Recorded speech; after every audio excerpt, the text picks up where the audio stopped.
एक दिन दफ्तर में बैठा था कि गार्ड का फोन आया कि सर किसी कॉलेज की लड़की आई है, कहती है कि मुझे मिला दो, मुझे काम है, क्या करूं। मैंने कहा वापस भेज दो, कहो सब मसरूफ हैं। कुछ देर बाद मेरी सीसीटीवी कैमरे की स्क्रीन पर नजर पड़ी तो वो लड़की गार्ड रूम के साथ नीचे बैठे थी। मैंने गार्ड को फोन किया कि ये गई क्यों नहीं। वो बोला सर बहुत शोर कर रही है कि मिलकर ही जाऊंगी। मैंने अपने मुलाजिम को कहा कि उसे मेरे कमरे में ले आओ। वो ले आया। कमरे में दाखिल होने के बाद बच्ची ने इजाज़त तलब की तो मैं एहतिरामन खड़ा हो गया और उसे बैठने को कहा। उस पर एक नज़र डाली तो सफ़ेद यूनिफॉर्म में थी और यूनिफॉर्म बहुत खस्ता हालत में था। जूतों पर मिट्टी थी और जूते भी शायद आखिरी मराहिल में थे।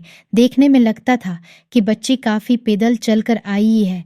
चेहरे की तरफ देखा तो दुपट्टे के नीचे पसीने के निशानात गर्मी और मिट्टी की वजह से थे। बच्ची नहायत खूबसूरत थी।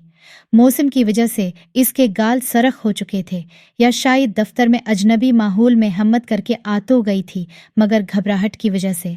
ऐसा ही था। मैंने उठकर उसे एक गिलास पानी दिया जो उसने शुक्रिया अदा किया और पी लिया। जी बेटा क्यों फसाद कर रही हो, क्या बात हुई है, मैंने पूछा। वो बोली सर मुझे पता चला है कि एनजीओ बच्चों की तालीम के खर्च उठाती है, उसलिए आई हूँ। मैंने कहा हर एनजीओ ये काम नहीं करती बल्कि मखसूस इदारे ऐसा काम करते हैं। लेकिन क्यों। वो बोली मुझे पढ़ना है और मेरे बाबा के पास पैसे नहीं हैं। मुझे हर हाल में अपना बीबीए मुकम्मल करना है और एमबीए भी करना है। मुझे पैसे चाहिए। मुझे उस एनजीओ का पता दे दें जो पढ़ाए और फंड दे। उन दिनों बलूचिस्तान एजुकेशन फंड का क़याम हो चुका था और उसका मैनेजर मेरा पुराना दोस्त था। लेकिन मुझे नीचे के स्टाफ की हालात का इल्म था, इसलिए मैं इस बच्ची को वहाँ धक्के खाने नहीं भेजना चाहता था।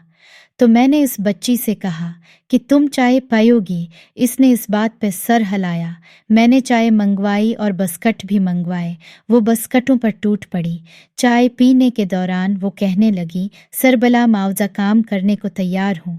मैं ये सुनकर मुस्कुराने लगा। वो हल्फनामे पर दस्तखत करने के लिए तैयार थी। मैंने उसे पूछा कि तुम्हारे बाबा किया करते हैं। वो बोली आई जी आपस में होते थे, अभी रिटायरमेंट ले ली है, कहते हैं मेरे पास जो था खर्च कर लिया, अब बेटियों को पढ़ाने के पैसे नहीं हैं।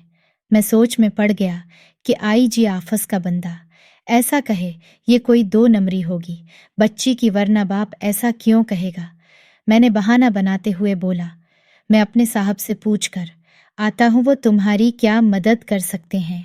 मैं अभी तुझे बताता हूँ। कुछ देर बाद मैं कमरे में आया और उस बच्ची से कहा कि साहब कह रहे हैं कि वो बीबीए की फीस मुकम्मल करा देंगे, लेकिन शर्त ये है कि कल आपके अबू आएं और मुझसे मिलें और साथ ही फरेश फेस सलब भी लाएं।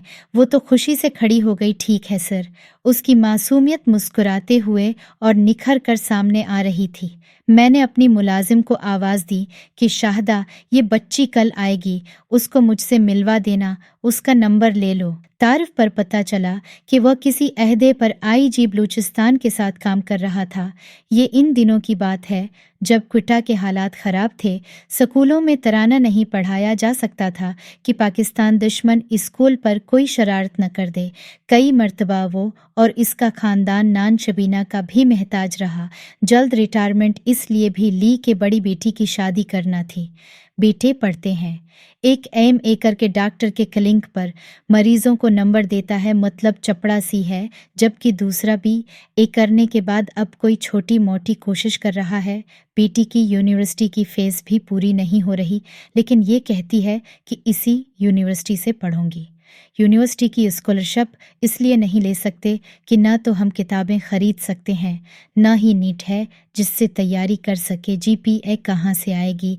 इसको कोई सहूलत मिले तो ही काम हो।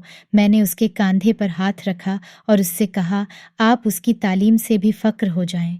मैंने अपनी मुलाजमा के ज़मा लगा दिया कि उसकी फ़ीस वगैरह अदा कर देना। शायद 2 साल बाद इसकी कॉल आई, सर आज रात टेलीविज़न पर मेरा इंटरव्यू है, ज़रूर देखना। मैंने पूछा अब क्या कर दिया तूने। वो हंसी और कहा कि मुझे गोल्ड मेडल मिला है। मुझे खुशी हुई। मैंने मुबारकबाद पेश की और कहा कि बेटा जहाँ रहो खुश रहो। मेरी दुआ तुम्हारे साथ है।